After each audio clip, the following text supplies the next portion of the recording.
Hey everyone, welcome back to the Summer Challenger Series. It's time for the second game between Gamers 2 and Lublin Shore. And with one more win, Gamers 2 advances. They automatically qualify for the second Summer Series. They get an extra point. They get that third place match. Lublin Shore has to 2-0 from here. Yeah, they do have to 2-0 from here if they want that automatic berth and third place for the extra point. I think the biggest part is the automatic berth, though. You don't have to go back to ranked 5s, and the ladder freeze is actually next week. So you have a lot of grinding to do if you haven't been doing it already. Play rank 5s. Get the victorious ward skin and qualify for the Challenger There's rewards Series. for it, too, already. Yep. More incentive. Imagine getting both rewards. You get the victorious ward skin and how do you even... I don't know. But you know who's on their path to that right now is Gamers 2.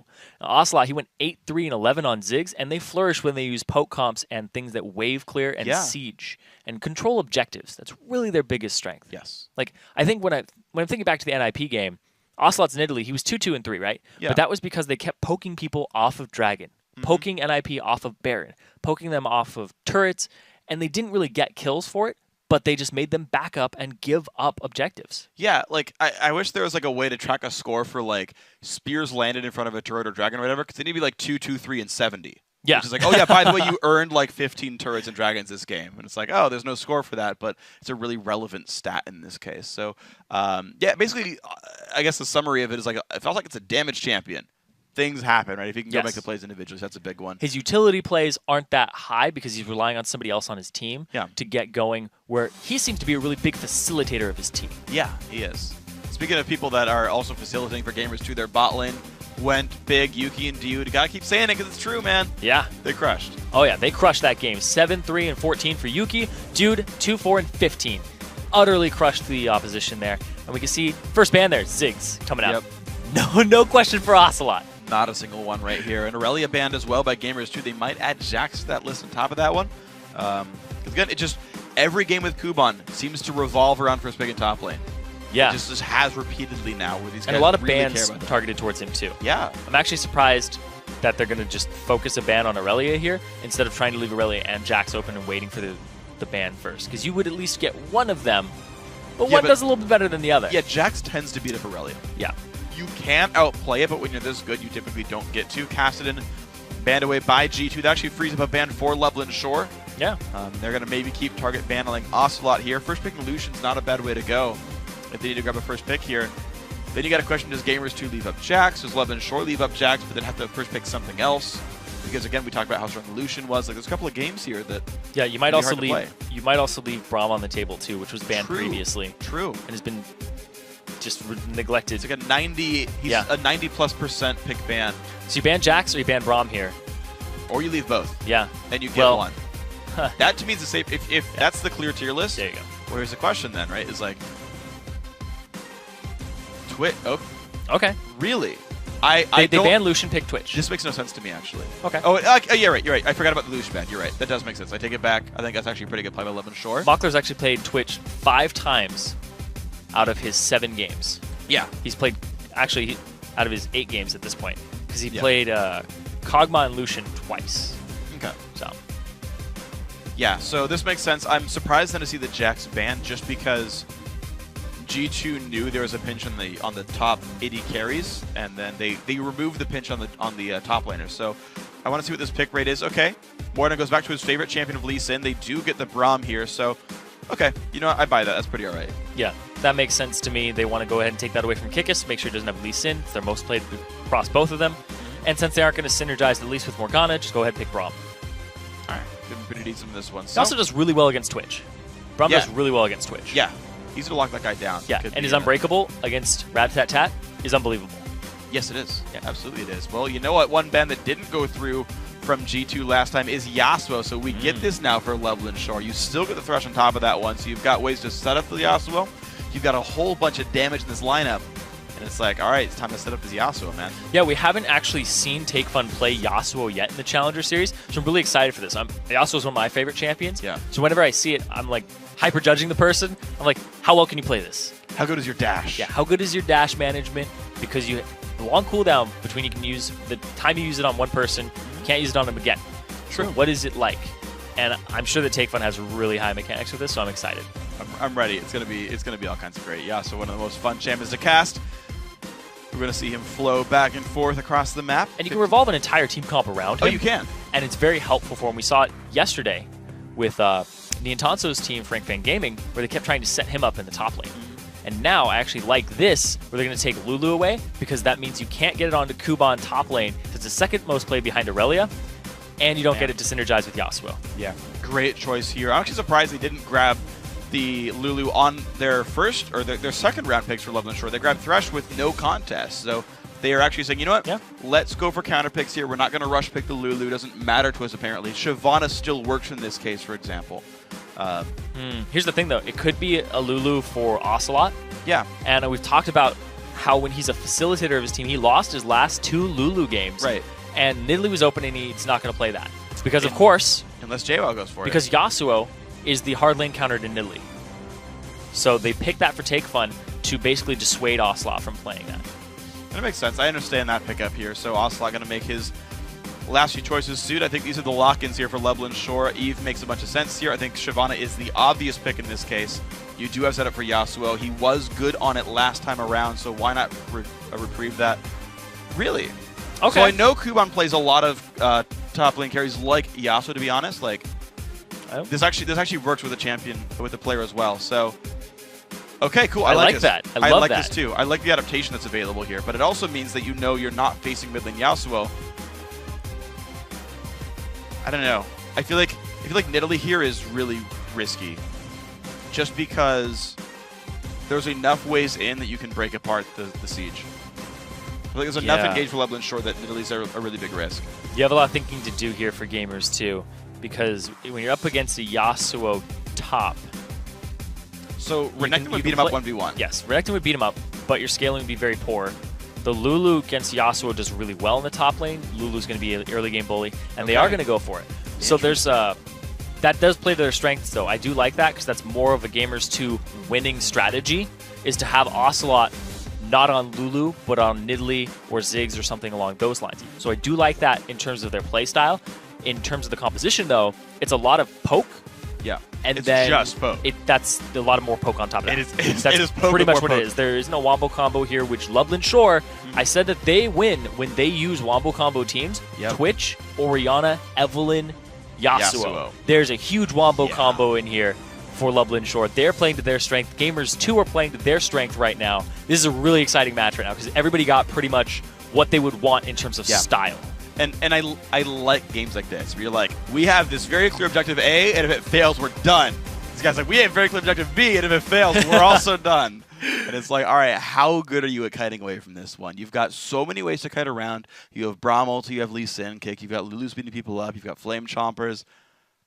I mean, it's going to be fun. Like, I don't get to see matchups that are this cut and dry very often, so I like it when they're really obvious. It's just like... And it's really good on both teams to recognize what their strengths are, because these are the types of compositions they both ran when they got their victory in the semifinals, but ultimately ended up losing 2-1. But that one game they clenched against H2K and NIP... Teams in the finals. Yeah. Those really, really potent teams that are in the finals in London right now. They played compositions like this. So now they're going all out, no holds bar, going for that third place. It's going to be fun to watch, guys. We're about to get ourselves into the game, and here we go. Gamers 2 up 1-0 in this series. Ocelot's Nidalee back on the Rift. Did not garner a ban in Game 1. If he ends up having a great game with Poke and Gamers 2 take this, he'll probably jump in his jacuzzi after this. Yep. Put on one of his 25 scarves. Yeah. All of them at the same time. All 25. Just because you can, man. It's how you celebrate when you're Ocelot. I think he has more than 25, right? I forget how many he said in the house tour. Ooh. I thought it. What? Ooh. Wow. That was blind. It's always blind because he's Lee Sin. Okay, I beat you to it, Freak. No, I know what you were gonna do. I missed it. Sonar's not ready for Morden this time. And now just the defensive line coming out here for Gamers 2 is actually really good, because both teams actually have pretty weak early game if they were to all 5v5 each other. Kind of just be a tickle fight. Nidalee's early game, not that great here, level 1. Jinx, pretty much the same boat. Braum does have a good level 1. So does Thresh. Potentially 5 stuns. Yeah, potentially. I don't know if you'd stay alive for that long. But you got to punch each one once. Q1, punch another, punch another. Yeah. Let your team sort it out from there. I was just informed Ocelot has over 50 scarves. Over 50. Thank you. Oh, wow. Yeah, I think he only puts the colorful ones on display. He's a bunch of like monochrome ones like in a drawer that are like aren't prominently displayed. That guy's room is gigantic. He's like 4 closets. Yeah, I could never pull off a scarf. You can. You just like you grab one end and like unflex your arm. Wow. It's really easy to pull scarves off. Really? I just end up choking myself. I must be doing something wrong. Yes. I'm tying it different than you think. Yeah, apparently so. Morden actually, the Q hits one of the smaller little mini wannabe golem friends, so he's going to actually have a slightly slower clear rate here. Kikis actually will be able to steal away the red buff on the other side of the map, and with Morden's slow clear, there's a real chance that we see Kikis get away with a 3-buff start. And also the fact that it's Evelyn, he bypassed all the wards. He wasn't seen coming in there. Morden would have to use like super Spidey sense, or try to counter Kikis at his red. Yeah, he's not, and Gamers 2 is the funny thing. Gamers 2 are actually pushing the lead in this bottom lane right here. There's a real chance to get into this one. We're seeing Evelyn actually waiting around in the mid lane as well. And look for some damage. Ocelot will lose like 60 health. He's going to show that he has red too. Yeah, he shows the steal attempt. Now, the real question is now how good is the bottom lane? Because whichever duo pushes up has the chance to support this red buff. And it's going to be Mockler and Living with it. Actually goes in. Spewed looking for what he can. The stun almost there. Slow on a Mockler. Can they find anyone? Oh, he gets the stun. All right, but no follow-up there. Libet gets chunked down from that. And this bottom lane, last time it was the deciding factor throughout it. And Morden, he's going to go for blue. But look at this. So smart right there. We're having Yasuo come down. Kuban's going to contest this blue buff. So good by Kuban. And if he gets any crits on Morden, it's going to hurt a lot. Yasuo. Wow, don't save for this one. He flashes the wall. Kikis is around. There's a ward down as well. There's a W. He's got no way of getting out. He'll have to flash and E. Where's Lulu? Lulu, help him. JWoww doesn't even show up in time. Kuban picks up the kill. First blood goes over to Yasuo. And he gets a blue. Granted, Yasuo doesn't make much use of blue at all, except for Windwall. No. Because his Q is based off of attack speed. I think it does it scale at all CDR. I feel like it has. I don't think it does. Okay. I think only his E and his R. Maybe his Windwall a little bit too. But the speed at which things come out and also the cooldown on his Q, max is 1.3. Don't worry. He'll regenerate a bunch more mana now. Yes. So useful. So he'll never be but he's always Yes. Yes, exactly. But now, it also means they just killed the jungle. A lot of pressure available here for Kikis. He can go anywhere he wants. And he's going to go right behind Ocelot, who's going to get hit by this red buff here. Good damage comes out. Nice distance as well. Beautifully played flash and heal used. Ocelot, they're going to die. He's got nowhere to go. Javelin will hit Kikis. He's going to flash over the wall. Perfect play. Lublin Shore. 2-0 to start the game out.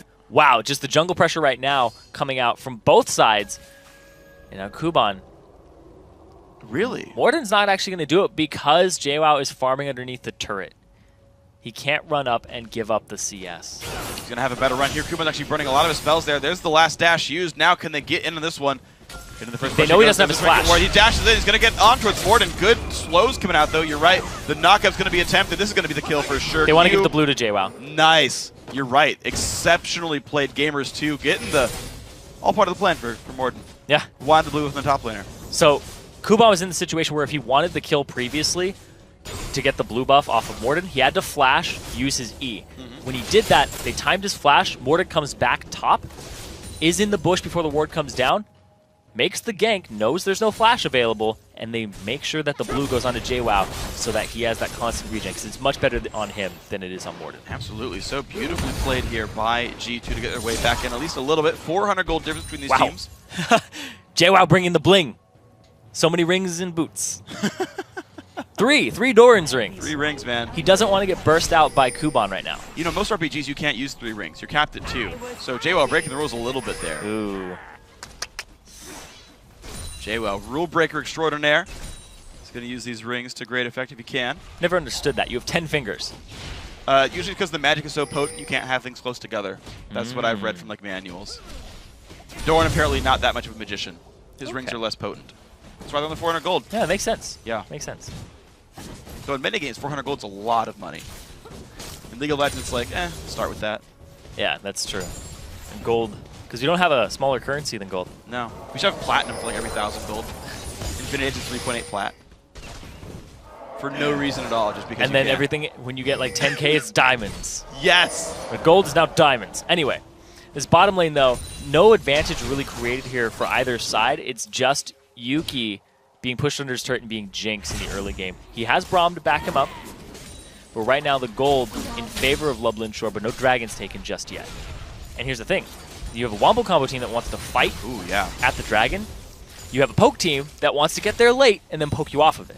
And this is great because we've got the dual lanes in the bottom lane as well. You're going to see like microcosms of the general gameplay of like, hey, how well do low damage javelins work against like a level 5 Evelyn? And you're going to see them kind of go back and forth. Ocelot going to spot kick us here actually. They both run away. Not sneaky enough. Morden though, actually really good start. He's got to slow down. Kickus already burned his W, so he's going to take a bunch of pain here. They're going to go in. Shockwave goes out now. Kickus trying to run away with the shield. He will stay safe. Morden losing a lot of health too. Wow. So that actually puts Kickus all the way back, and doesn't look like they're going to get anything for it though. It just means that they get their blue uncontested. There's actually then a chance to steal away the opponent's blue buff. Now Kickus got a late start to it. Morden knows the rough timer in this one. So maybe they'll have enough levels and enough XP, and of course no shockwave. That there's a chance they can contest buffs early on, rely on a mid lane lead. Not necessarily a bot lane lead for G2, but Yuki is hooked up. This is not good for him. In comes Braum, puts the shield down as well. Mockler gonna get stunned up soon, and yeah, he's gonna get forced away. Actually, big damage comes out. That Zap hit him. I can't believe that at all. And they're forced away. Very close to the level 6s here for the AD carries. This is going to be very scary when they hit that. Well, he's got Flash, so if he plays it right, he's going to Flash and heal from Mockler. Yuki has nothing now after that. Great hook by Libic. Here's the 6. He's going to throw it. Oh! Nice. Fancy footwork. Rat stays safe slow, though. He's got to be real careful. Zap blocked by a minion. They're going to be all right now still. It's 3 points in football. Yeah. We're not playing that, though. Man, imagine you got 3 fantasy points for every skill shot you missed. Between Hot shot 2 GG people would be the best. Wow. Just because I can. Because can. Because that's the reason. Because can. It's okay. No, he's a great player. Yeah, he is. Anyway, we see Kickus. He's trying to apply the pressure to his own buff now, seeing if he can get it. But at the same time, Morden up top, making a long way around. They have a pink ward in the bush. They know that this is up right now.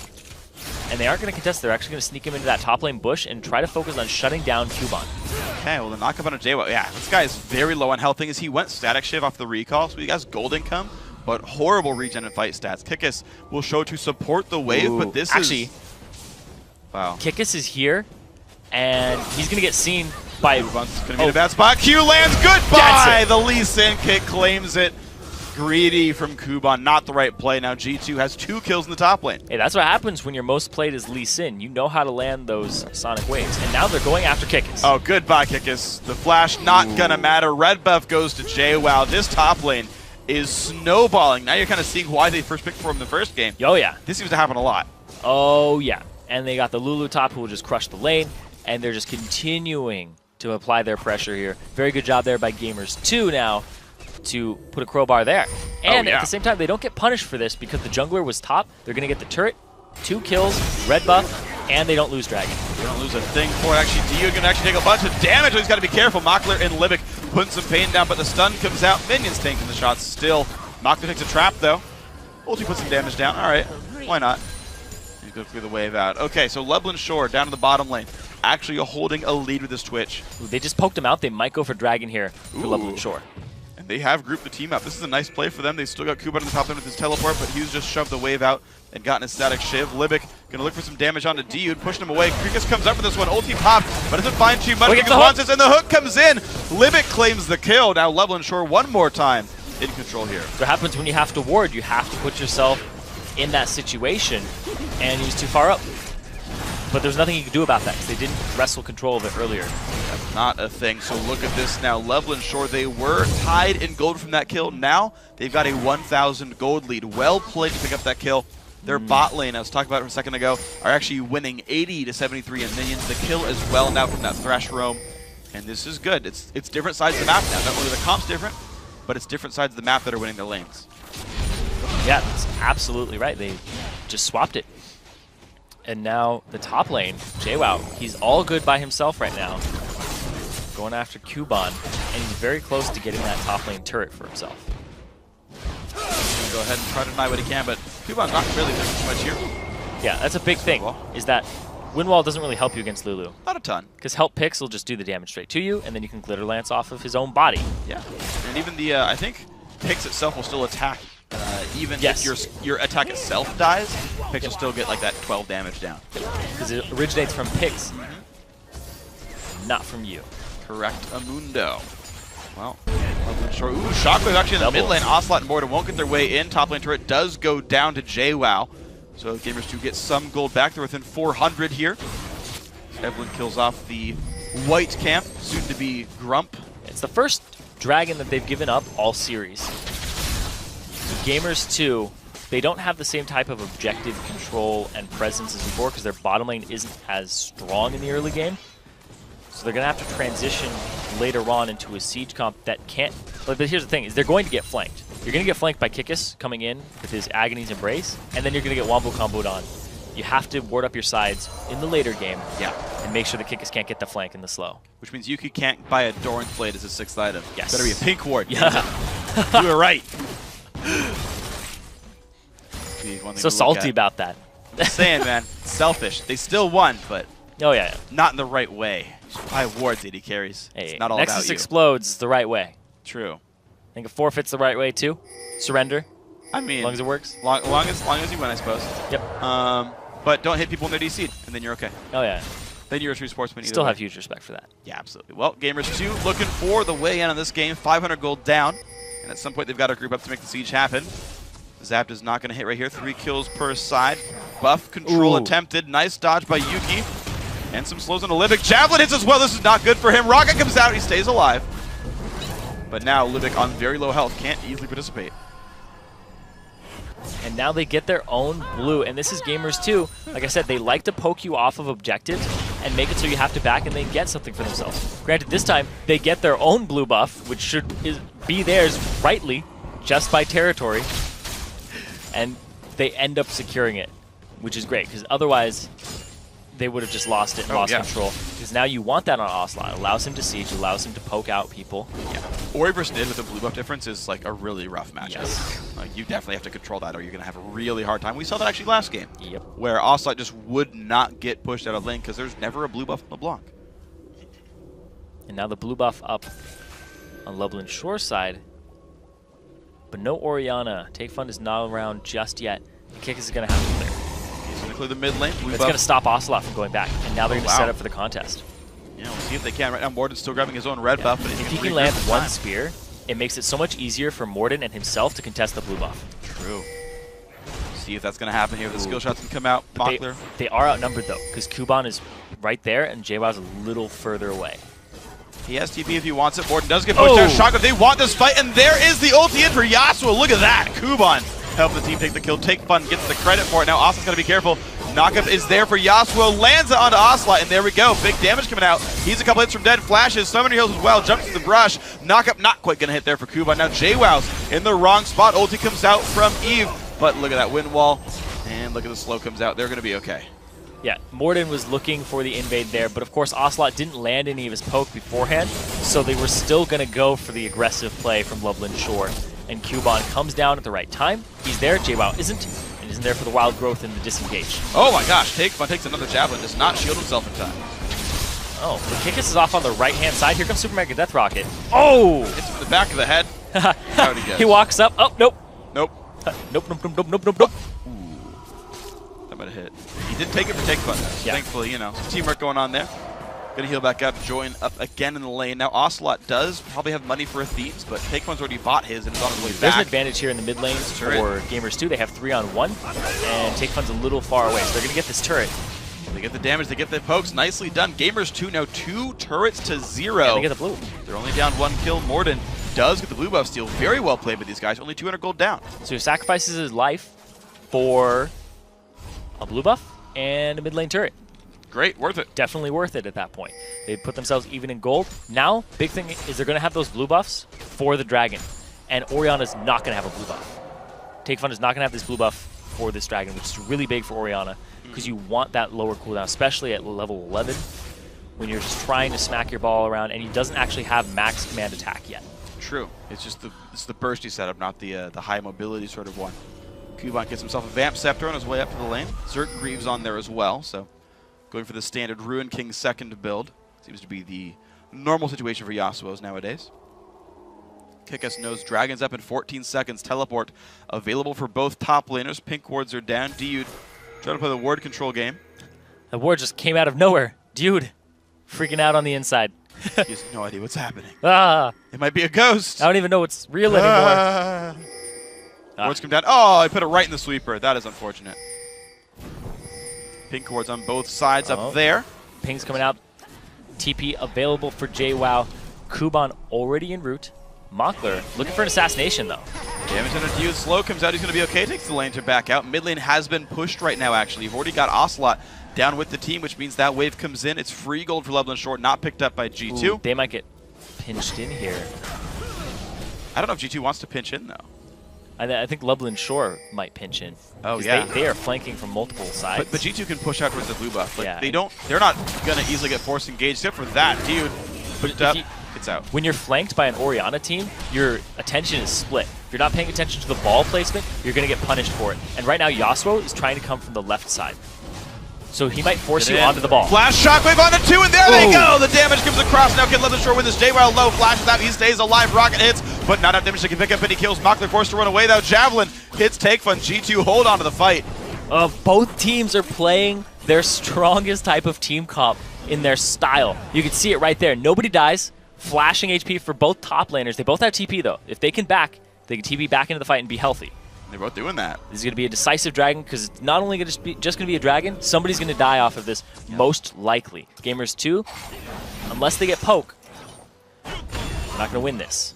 So this is the fun thing. This is what I like about these comps. So we had the 18-minute version of this fight. Flash Shockwave. Of course, Loveland Shore could get in, and they could try every dragon fight because Flash's cooldown shorter.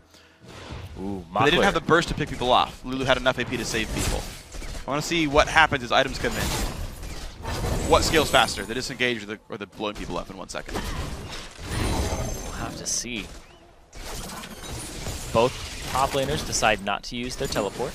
Mockler makes a great decision, and instead of staying around the dragon and trying to contest it, he pushes a wave out and pulls attention from Ocelot, who's now going to get a blue and have this up for the dragon fight. Nice. That's going to help G2 quite a bit. It's a whole bunch of poke. 66 gold for the blue buff pickup. Merlinomicon done for JWoww on top of everything else. So the story of this game is really the compositions here. Yeah. And who can play it better, the poke comp or the wombo combo. Wombo combo converging right now. TP actually on the right side. They're staying for it though. Dragon picked up by G2. Now can they get out? That's the question. Shockwave onto 1. Also trying to run away, but there comes Morden, and it's a bunch of paying off in this one. A nice play as well. Mockler kicked into the battle, but Dude's gonna go down. He's just helping to deal damage at this point. Kickass takes a javelin, doesn't care too much. Wards go down. A kill for a dragon. Gamers 2 still come out ahead. Yeah. Just barely, though. Morden, he actually wasn't really involved in that fight. He smited, and then he stayed in the Dragon Pit the entire time. Because he was just flanked out by the teleport of Kuban. His exit route was cut off. G2 does escape properly for that one, and they're actually healthy enough. They're going to keep sieging. Take Fun gets some damage down on himself. Minions keep taking javelins. Kickass still wants a way in. No knockup quite lands for Kuban. He doesn't have an ulti for another 20 seconds or so.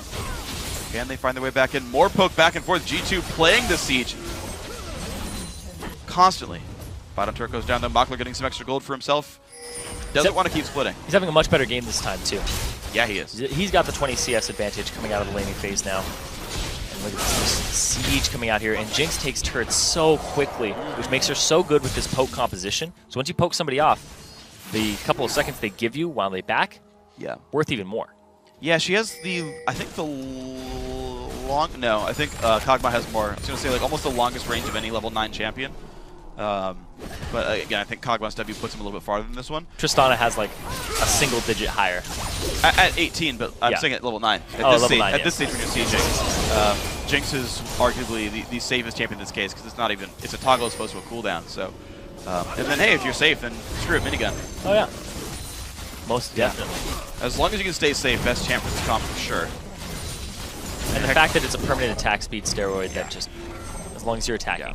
Long as you're safe, it's definitely the best choice.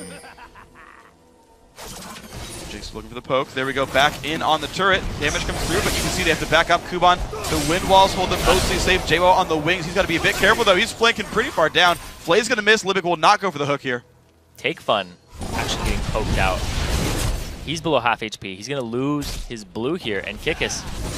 He's spotted too. Another blue. Gamers 2 have had great blue control all series long. They just take Loveland Shore all the time. That's basically off of the synergy of Ocelot and Morden. So it's funny because the map, when you talk about these microcosms, they kind of affect each other in this way. Because it's like Ocelot gets a tiny advantage, or sometimes he doesn't, and then he just is like, I'm going to go help Morden take their blue, which gives me an advantage over the laner. I might be even in CS, but it's a Nidalee versus an Orianna even in CS. Yeah. Granted, Orianna has 100% kill participation. We're going to have to see what happens here. There's the big ulti in. Kikis takes a bunch of pain, though, and down he goes. There's the ulti in as well from Braum, and Kuban's got almost nowhere to go either. Another kill picked up, double for JWoww. Lemonshore gets a turret, but now Makler's in a bad spot. Stun's going to come out. 3 kills. That doesn't even matter. Wow. 3 kills just picked up there because they were split. They didn't have Take Fun involved in that fight at all, and Libic couldn't lantern anybody out appropriately. They overextended past the turret. They had no right to be there. They have no wards. They were way too far up. Their ward coverage was very poor, and they just give up 3 kills for nothing and an advantage to Gamers 2. Wow, such excellent play now by these guys. They've gotten themselves right back into this game. 800 gold lead now for G2, up in kills as well. Yeah, they're going to get this bottom turret because Yuki's been pushing this entire time. But we're going to watch this again. They just got vision control of that, and they found Dude, but Kikis is way too far forward. Ocelot lands the appropriate poke, and right there, Kuban actually can't use his ultimate, and they get knocked up. They're just obliterated. Super Mega Death Rocket, just for fun. Yeah. Another 3 points. That ulti from Braum, actually, I think we really can't understate it.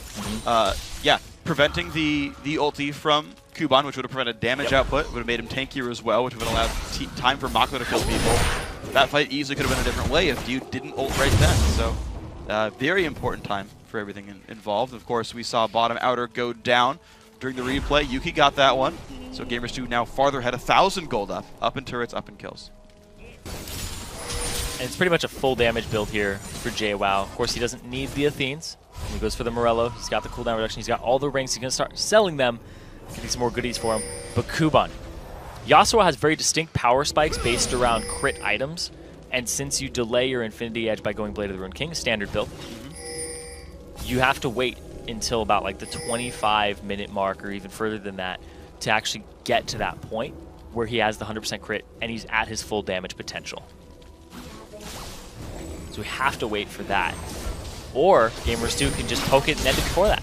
Yeah, you know, why not? I mean, they don't really need the crazy 80 carry DPS stuff, right? Just like G2 is all about forcing their will with what they've got right now. It's like Take Fun hasn't died, but Gamers 2 beat NIP without NIP's mid laner dying. Yeah. They beat Not Exile. a relevant stat. They don't need to kill champions. They don't need to kill champions. They need to kill turrets, and that's exactly what they've been doing. 4-2 in turrets. They're up in gold. Look at that. Oh, from the side.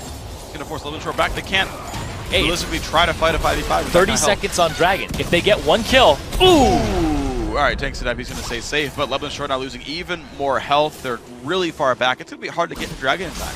Man, this Gamers 2 team is just a lot of ooh, ah, ooh. Uh-oh, Libic, no, why are you there? Oh. Never recall there. Nicely done by JWoww. The assist going to Jinx for the AoE on the rocket as well. Gamers 2 making such better choices right now. Yeah, and the Dragon's up in 5 seconds. There's no more support. Libic, he's not around. He can't wrestle control of that area with wards because he's dead. And what are Gamers 2 going to do with that? Doesn't look like they headed straight there. Instead, they're going to plant a trap. Try to poke them off of this tier 2 turret. These turrets don't respawn, Dragons do. Yeah, this is the exact right call. They can always run. Ooh, also taking some damage. He's going to be hurt a little bit, but he's going to be okay. Makler forced away in this one. They still could get some turret damage down. Take Fun is there for the defense. Hits some of these minions off in G2. Going to be a little bit gun shy. They can still take Dragon though. Yeah, they'll have to get Dragon for this if they want anything from it, because the wave clear from Orianna is kicking in right now. You have to poke Take Fun off.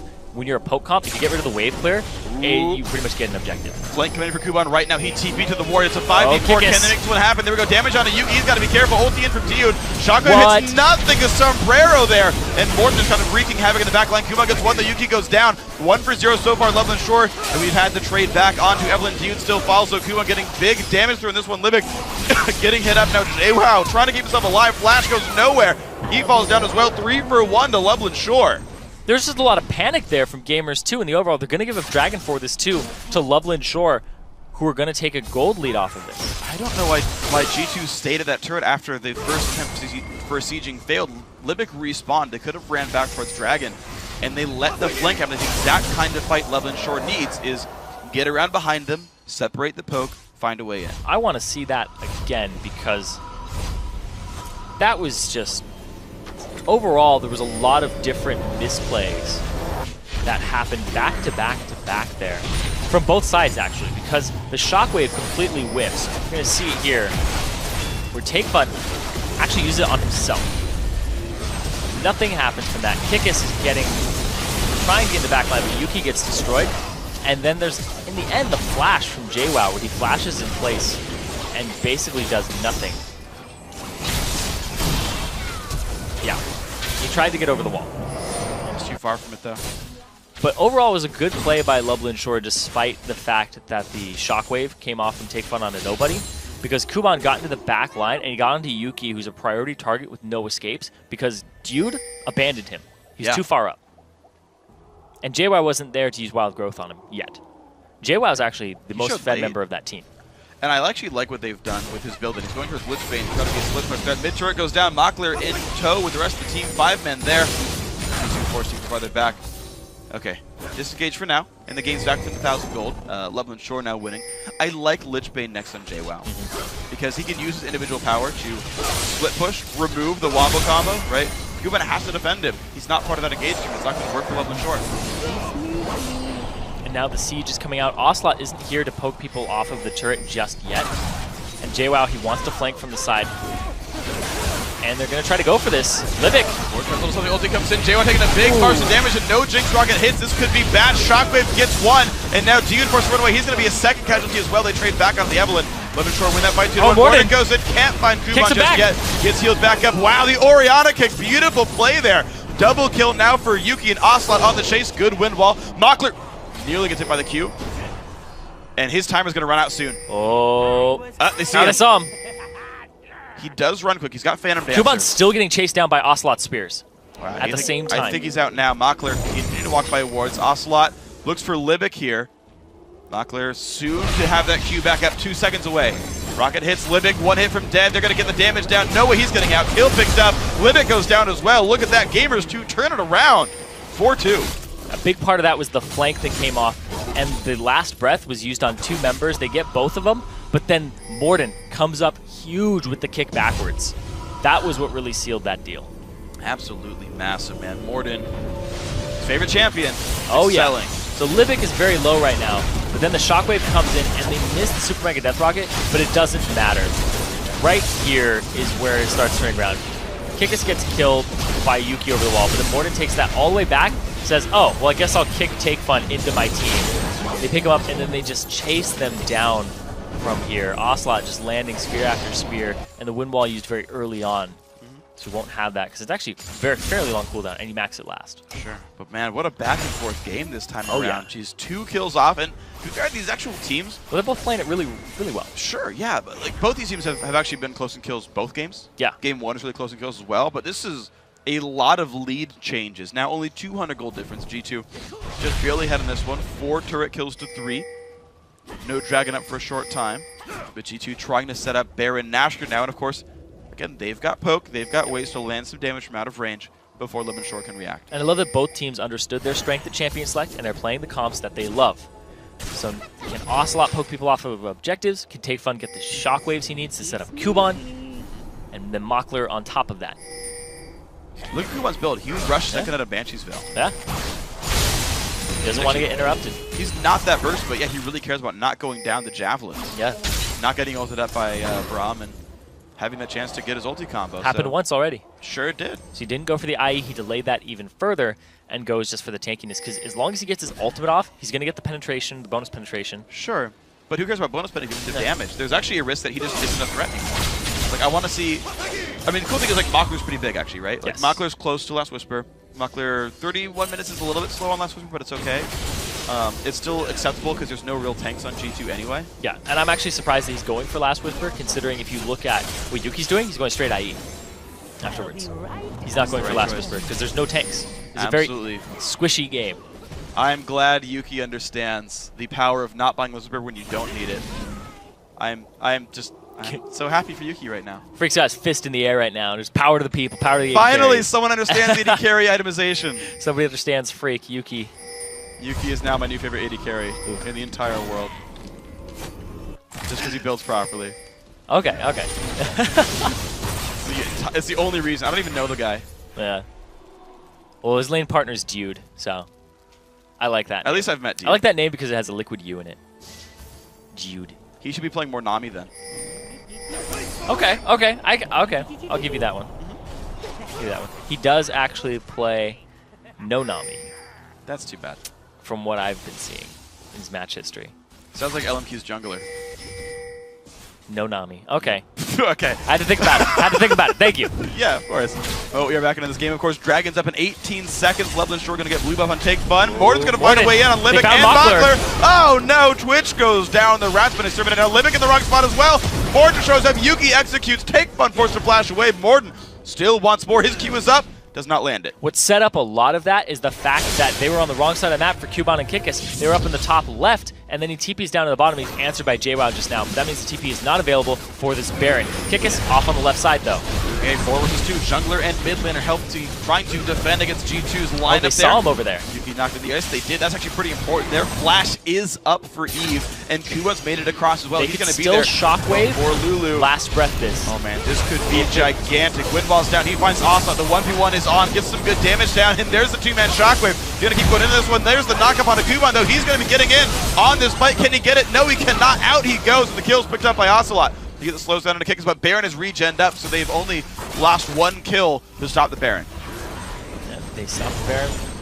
Attempt by Gamers 2. And they have to pull off because of the low HP bars here. And Kikis is still around, and they haven't gotten him off the field. Okay. So really, really big part of this is that he's always the flash smite threat. It was about as well played as it could have been there for Loveland Shore, so I got to commend them for a good performance. And now they're going to be the ones starting up Baron Nashor. This is a risky move. It's a good move, though. Too many guys in G2 recalled. I'm surprised everyone went back. They have a Blade of the Ruined King Twitch. It's going to go down extremely quickly. Morden's not even going to get there in time. Oh my gosh. Wow, the Baron Nashor, despite losing 3 kills in a row, is going to Loveland Shore. The hook comes in. Nothing from the rocket as well. Kubo wasn't even alive. They 4v0'd the Baron Nashor. Limbic does get out in this one as well. But again, G2 only had to recall like Dude. Everyone else should have stuck around with word control. Very, very smart by Loveland Shore to rush that down. Yeah, very smart. Kikis right in position for it. Knew that Morden wasn't around. I'm surprised all of Gamers 2 backed on that one. And they're going to get the consolation prize of Dragon. I mean, Gamers 2, they're known for getting the Dragon so far.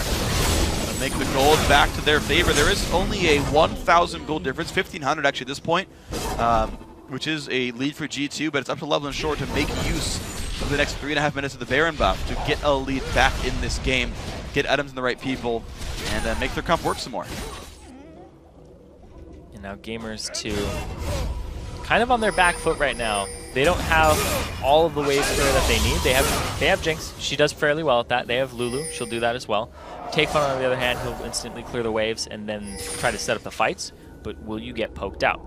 I like the fact that Lulu can clear the waves and then you can just poke down, because minions are the biggest hindrance in the poke comp. They really are. So if Ocelot can position correctly, they can get a pick or two. Cubon, he doesn't have temporary combat stats on him, but they all have the gold. Doesn't quite land, but the ball's in the way. That's going to stop G2 a little bit in their tracks. Ward coverage now is here for Loveland Shore in the top lane. JWoww, Cubon still dueling up there. Void Staff has actually stopped at Sheen. Half HP. Wow, that is 1 Javelin, and there are no heals on Loveland Shore. Just Baron regen, which is actually pretty high. Take Fun, though.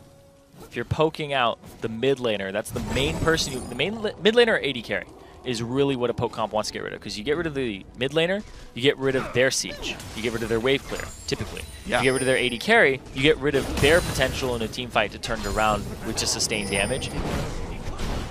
Giant wave bottom lane right now. G2 might get a turret kill off that. Kuban's been sent to defend. No TP on Kuban. It's true, but there's TP really on no way. JWoww. Here's the problem, though. Is there's no way for G2 to force a fight. Yeah, there's like nothing G2 here. can't use 5-on-4s to do anything, except like rush down dragons and barons. We need to see how those turn out sometimes. So Loveland Shore actually, like, here's the thing about fighting a poke comp. You offer the luxury of time, unless your opponents are actively hitting your turrets. You can take time. clear out waves. There's not a lot of pressure on you. When they do pressure, it's very obvious because they have to follow their minion line.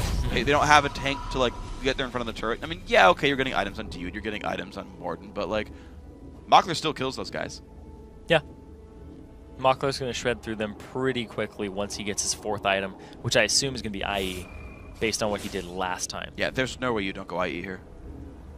You don't need Banshees. Yeah, once again, Yuki coming out into the late game with a CS advantage and just kill advantage overall. The Yuki dude bottom lane has been coming up a lot bigger than Mockler and Living so far in these series.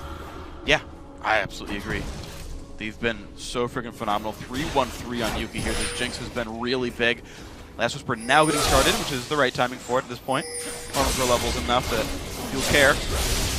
Cubon takes down the last of the Wolf clan in the northeast corner. He'll be back with replacements, though. Can't keep wolves down. It's like we're in Copenhagen or something. So many wolves. Get some roster subs in there. Swap them into the jungle. Why not? 3 junglers. WTF. Oh, JWoww gets exploded out of nowhere. He was fighting top of a ward, and down he goes. Well done. And that's going to be a big move for Loveland Shore. They've got a 5-on-4 push attempt. That's a lot of the wave clear from Gamers 2 gone as well. Yuki's going to have to be using his switcheroo, his fish bones to try and clear this out. But it's very, very risky. If Yasuo just goes gosh, Kickus loses Hextrigger shield as well. Turret goes down. That's one of them going. Oh! Yeah, I know. Whoa, I had the same reaction. I had the same reaction. That spear just like disappeared in front of his face.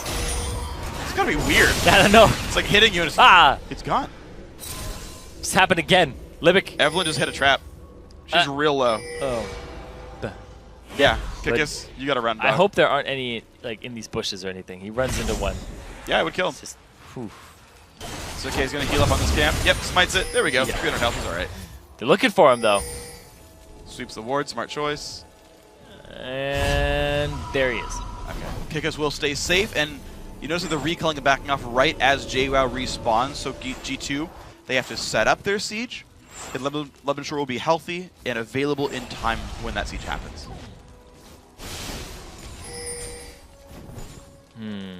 So the Baron buff is no longer on any of the members of Loveland Shore. It's pretty much close to even in gold here. Just a 1% difference. And the Dragon and Baron are actually very close in timer. So most likely, a team will either do the Dragon while the other team gets Baron control, which is not a smart idea, or you just go to Baron and say, yeah, it's okay, you can do Dragon if you want. So you have to actually set up for this, like right now, at this minute. You have to set up the objective that you want early on. Or else you can't get it when the other team's already in the occupied territory. True. It's the big, big part of this. Yeah, throwing spears into the darkness is pretty hard to hit them. Ooh, Kickus is already sitting here on bottom. I like this move, actually. Loveland Shore setting up. I mean, again, G2 pretty much has to play 5v5s just because literally by yourself can't really handle this kind of stuff, and definitely Jinx cannot. And so they're creating pressure and forcing the lanes in, but otherwise they are just setting up for the objectives. They're setting up around Dragon right now, which is up in 30 seconds. Mockler just doing some scouting duty. Seeing what's around. Baron up in 50. So Loveland Shore might just try to rush down the Dragon, and in that 25-second period, rush from Dragon to Baron, which is extremely doable. Yeah, they have time. But they are there first. Gamers 2 are now getting the memo that, hey, we should be a Dragon. Should have been there a minute ago, setting up with wards. Is the big thing here. Ubon's got teleports up in 4 seconds, and G2 still not in the right place for it. Of course, they've got no wards. As you mentioned, you can't do it at this point in time, so Kickus will solo out this Dragon. The rest of the team will siege mid to give him cover. G2, of course, must respect that. And a big thing here, too, is all the wards from Loveland Shore are focused on this Dragon area. If Gamers 2 make a move on Baron, Kickus is making really slow progress, actually. He's not here in time. G2 pushing down. Tank it. Lichbane, they are rushing this mid lane. Teleport comes in. Kuban's looking to flank. And they still do not have Kickus, though. He is still fighting Dragon. It finally goes down. Turret falls off, and now they're going to run away. They're going to run right into Kuban if he's not careful. That's a great play there from Gamers 2, and they are going to run straight into Kuban. So they're going to run to the unwarded area and be completely safe. Alrighty, so look at this. Now they get to poke from here, too. For what they can. Take Fun's going to back off. They threw this. So turret for Dragon, pretty equal trade. 1,600 gold difference. Lublin Shore holding a small lead. The open inhibitor, though, is really big for Gamers too. Yes, it is. Because they will be able to just siege up around that, have multiple angles to come in from. And it really only takes one misstep and one spear to give Gamers 2 an objective here, considering everybody on Lublin Shore is squishy, except for, I guess, Kickus a little bit. Everybody's pretty squishy, though. Absolutely the case, man. Banshee's Veil for Libic. He's got some MR. It's good he can take a couple of javelins now. Libic's, I think, the only Thresh I've seen who goes Frostfang. It's more gold than the other GP10s. It happens all the time. It happens multiple times, and he pretty much keeps it at the Frostfang. Yeah. Ooh. Get some minions. Kickus stays safe. He's been revealed, though. Ward coverage now, the very important game for these two teams. Traps for Nidalee helping as well. Mockler actually just backed, and so did JWoww. So Mockler completed his Infinity Edge and had a huge power spike just now. Yeah. Off of that item. Same time, Kuban, he has his Infinity Edge completed. That is big. They're ready to do some damage here for Lublin Shore in these team fights. Well, Oslos also hit a pretty big spike. But you have to start the team fight. Thing. Lublin Shore has to get in. That's the big thing. Can you get in, and can you get to Ocelot? Because if you win a fight, or half win a fight, Ocelot will poke you down all the way back to your base. Yes, he will. He's got his power spike as well, right? Zonia's and Void Staff there. Kickus. One hit from stun, but the big damage comes out on Yuki. Can they keep him alive? They're trying the best they can. It looks like they will do so, and Libic, oh my gosh, look at that. He can't do anything, but Kickus will go down. The ulti and Mockler falls! He gets the speed up! Oh no, Morden gets this, doesn't quite land the E, the slow, but here comes the Shockwave! Shockwave is massive! They get two back, and Diyu has to flash to the wall. Look at the plays being made. Diyu trying to get away. Take Fun pops to Zonia's javelin hits, takes the Mikhail's, outside has a shield. Kuban trying to get in on this one. What a hectic fight, 2 for 2 so far. You got to play this very mechanically sound because you have no front line tank on either of these teams except for your junglers, and they're actually pretty squishy. Yeah, comparatively speaking, absolutely. These guys have so much gold. The damage dealers are massive here. You're seeing another big item come out. Looks like Zonia's soon for JWoww. He's going to need that next time around because he died so fast. Jeez. Yeah, just a no bloody fight. Bloody fight just going off there. Big thing there was the fact that Yuki was just doing consistent damage. They ended up getting the stun onto Kickus when he flashed in. We're going to see it again right here. 1, 2, 3, and then he actually comes in, flashes the knockup, and gets stunned as he comes in, and then the kick back into the turret area gets Yuki right here, and then Mockler just takes so much damage from the Superman Death Rocket. All three grouped up, see an opportunity, Take Fun takes it, and Kuban follows up, and that's the wombo combo that they wanted from Champion Select. And they end up going 3 for 3 here. Take Fun almost dies, but of course, there's Libic to help him with the McHales. Man, if Kuban had flash right there, to jump the wall, that was like possibly game. He would have got on both those backliners that were stuck up there. But, oh! Rocket nearly hits Kickus. Actually going to hit Take Fun instead, who's a fair bit of health despite being full HP. And now, Gamers 2 setting up now Baron control. They've got enough damage down. They forced Lublin Shore back. Wards are gone. G2 throwing out the javelins, couple of wards, and traps down to spot things out. The way they're trying to set up traps, this is a very important part of this game. 45 minutes in, either team could take the game-winning team fight. Yeah, next team fight that doesn't go even is going to be the game for the most part here. It's going to be significant leads. Yeah, it's going to be pretty big. It's going to be pretty big. Maybe just one or the other, but we'll have to see. Everybody's just looking for that opportunity. You can't rush it, especially for Gamers 2. You have to poke. You have to play it very methodically. You have to go back to your roots here and just keep doing the poke combos. Lublin Shore, though, you have to have a fight like that. Yeah, you but do. not with that opening. But, you know, without two guys dying at the start. Without Kickus doing that. You want that wombo combo. You saw it turn around when there was numbers advantage for the enemy team for Gamers 2. Lublin Shore started off like that. It's a great start to a fight that they can just clean up afterwards. Well, you see Kuban has the knockup available, and all of G2 must run away from him. Yeah, so they're looking for what I thought they'd look for from champions, like Kickus coming in from the flank, and then using his Agnes Embrace to set up the Orianna Ball, or Mockler running in with the Orianna Ball. There's something on top of that to set up Kuban and Mockler for their AoE damage. But Libic, he's caught out in again! The wrong spot, Q, and he was in the wrong part of the jungle. G2 says welcome and takes him out. Morden is fast, and they're going to go down mid lane. Yeah, they're going to rush inhib. They're going to go straight for this inhibitor with that numbers advantage. Kikis, though, he is stalking Yuki right now. Okay, can he reach Ocelot Yuki? Did they even try the 45, or did they give up inhib and try again another time? G2 have cleared the wave. They are in on the inhibitor dying. They're all going to be pretty grouped, though. Incredibly fast. They're still waiting. Ball comes out. They're a little faster. They're going to see Kikis, though. They find Kikis. Ulti comes across. They're pushing him down. The knockup is there. Can they kill him? Shockwave on 2. Here comes the fight. Here comes Twitch to the side. The burst damage comes out. They find 1. Yuki goes down. They've found 2 so far. And look at the engage. Look at the knockup. Dyud goes down as well. They find the 3-man kill in the 4v5. Yeah, this team fight from Gamers 2 is very poor. You have to go ahead and siege. You have to use spears. They caught them out with Kikis, who sacrificed his life for that. Actually, no, he didn't. He got out. Libic wasn't even there. It was the 5-on-4. And now Kuban, he's going to go straight up this mid lane. He had that huge power spike off of the Infinity Edge, and now they're ready to just take more. Kuban loses some health, but he's going to have just enough. More to go. Nope, doesn't. Okay. There's still heals available. Uh-oh, Mockler, 1 hit from dead. Now, the shield is on. Inhibitor goes down. Q lands. He could get it. He could get it. He could get it. The summoner heal, the flash. Well played, Mockler. Kika's got to be careful. Take fun at half HP. Can they keep going? There's the lantern. Oh, they got to be real careful on this one. Shockwave comes out. Good damage comes across. Ignite is on. Ocelot's going to get away. Maybe. He might have to Zonya's the Ignite. He's ticking down. He does stay alive. Just barely on this one. Morden doing okay. Ocelot, such low HP right there, and he ends up getting out. They trade inhibitors for inhibitor, and now the bottom lane has a gigantic wave pushing against it. Megadeth Rocket, it sweeps by. All right, we're okay. All the way off the map. All right, well, Mockler is hiding. Not anymore, though.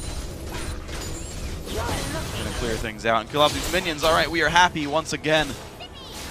Were we ever unhappy? Oh no, this game is awesome. But in terms of him like killing minions, you know, we saw minions die. That's always cathartic for me. I like it quite a bit. Baron being started up here by Gamers 2.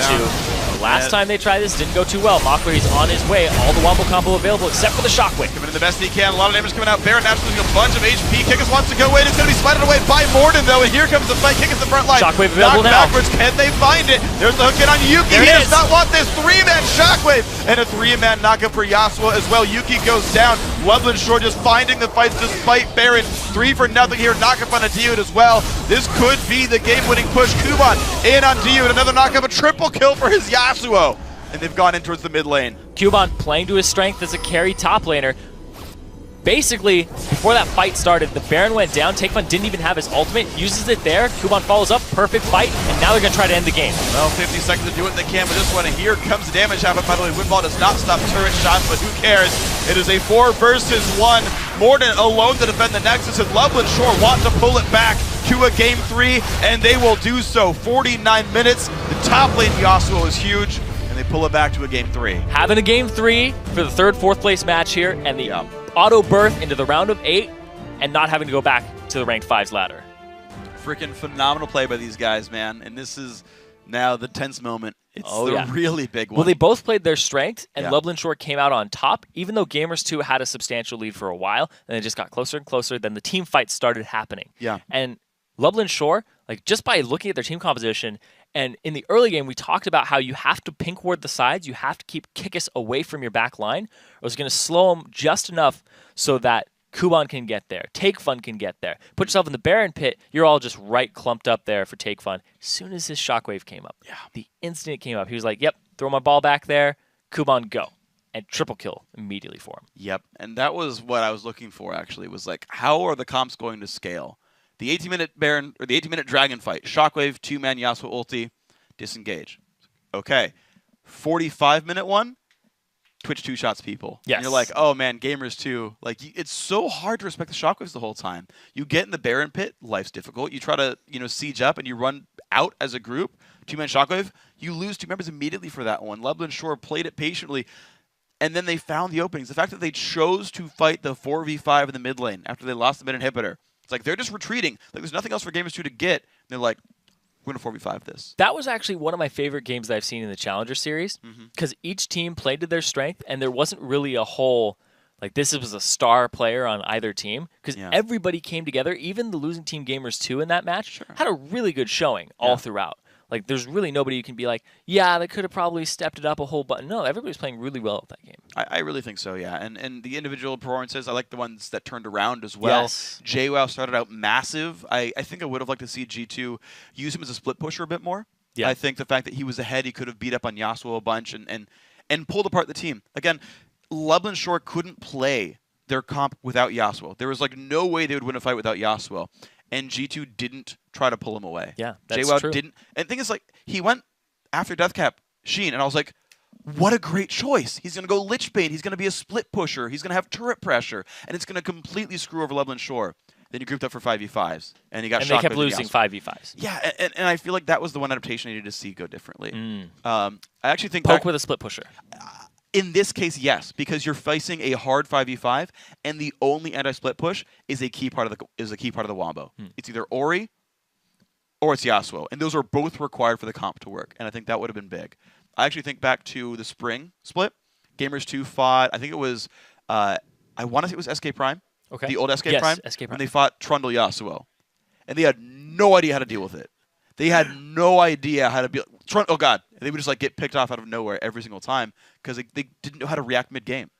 They came with the plan. The plan was good. Yasuo's power spikes are enormous. Oh sure, but that's something the one weakness I see in G2. Whenever I see these games, I'm like, okay, so what is keeping them from first place? What is keeping them from LCS? It's like mid game adaptations is one I think needs a kick up. It's like how, because you want to play your game, but you still do want to consider what they're running. How can you adjust to break apart what they're doing? And that was, I think, a necessary adaptation because Plan A wasn't working. Yeah, and also looking at Lublin Shore's composition, just when you have a teamfight comp like that, even if you are 7k gold ahead on like Gamers 2, with a poke comp, you're going to lose the teamfight. Yes, if you're 10k gold ahead, you're going to lose that teamfight if they land it correctly. Yeah, and that happened. Yeah, oh yeah. That was very excellently played. So, grats, of course, to Lublin Shore. The guy's going to take one more quick break, but when we return, it's time for that final game of the Challenger Series third place match. A series ender between Gamers 2 and Lublin Shore. You guys don't want to miss it. So the ulti comes in. JWoww taking a big burst of damage and no Jinx Rocket hits. This could be bad. Shockwave gets one, and now G-Force run away. He's going to be a second casualty as well. They trade back on the Evelyn. Lublin Shore going to get blue buff on Take Fun. Borden's going to find a way in on Libic and Mockler. Oh no, Twitch goes down. The Rat's been exterminated. Now Libic in the wrong spot as well. Borden shows up. Yuki executes. Oh my gosh, look at that. He can't do anything, but Kickus will go down. The ulti and Mockler falls. He gets the speed up. Oh no, Morden gets the, doesn't quite land the E, the slow, but here comes the Shockwave. Shockwave is massive. They get two back, and Dion has to flash the wall. Look at the plays being made. They're going to see Kickus, though. They find Kickus. Ulti comes across. They're pushing him down. The knockup is there. Can they kill it? Shockwave on two. Here comes the fight. Here comes Twitch to the side. The burst damage comes out. They find one. Yuki goes down. They found two so far. And look at the engage. Look at the knockup. Dion goes down as well. Here comes the fight. Kickus the front line. Shockwave available now. Backwards. Can they find it? There's the hook in on Yuki. He does not want this. Three-man Shockwave. And a three-man knockup for Yasuo as well. Yuki goes down. Lublin Shore just finding the fights despite Baron.